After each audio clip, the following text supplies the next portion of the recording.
அடுத்த ஆண்டு அமைய இருக்கும் அதிமுக நல்லாட்சியில தமிழகத்துல விவசாயம் செழிந்தோங்கும்னு அந்த கட்சியுடைய பொதுச் செயலாளர் எடப்பாடி பழனிசாமி நம்பிக்கை தெரிவிச்சிருக்காரு.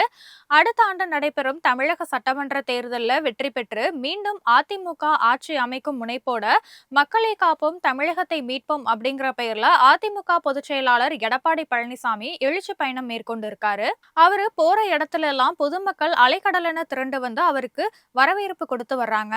இது குறித்து எடப்பாடி பழனிசாமி வெளியிட்டுள்ள எக்ஸ் தள பதிவுல, மணச்சநல்லூர் செல்லும் வழியில அதிமுக ஆட்சியில செயல்படுத்தப்பட்ட நடந்தாய் வாழி காவிரி திட்டத்தால பயன்பெற்ற விவசாயிகளை சந்தித்ததா குறிப்பிட்டிருக்காரு. மணச்சநல்லூர் தொகுதி மக்களும் பொங்கும் காவிரி போல பேரன்போட வரவேற்றதாகவும் சொல்லியிருக்காரு.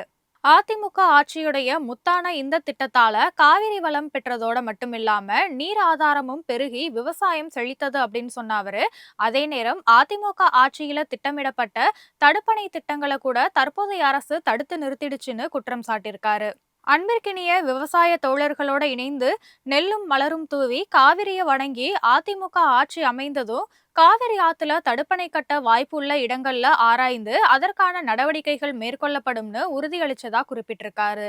அடுத்த ஆண்டு அமைய இருக்கும் அதிமுக நல்லாட்சியில வரப்புயர நீர் உயரும் அப்படின்னும், நீர் உயர நெல் உயரும், நெல் உயர குடி உயரும், காவிரி தாய் வழியாகவே எடப்பாடி பழனிசாமி சொல்லியிருக்காரு.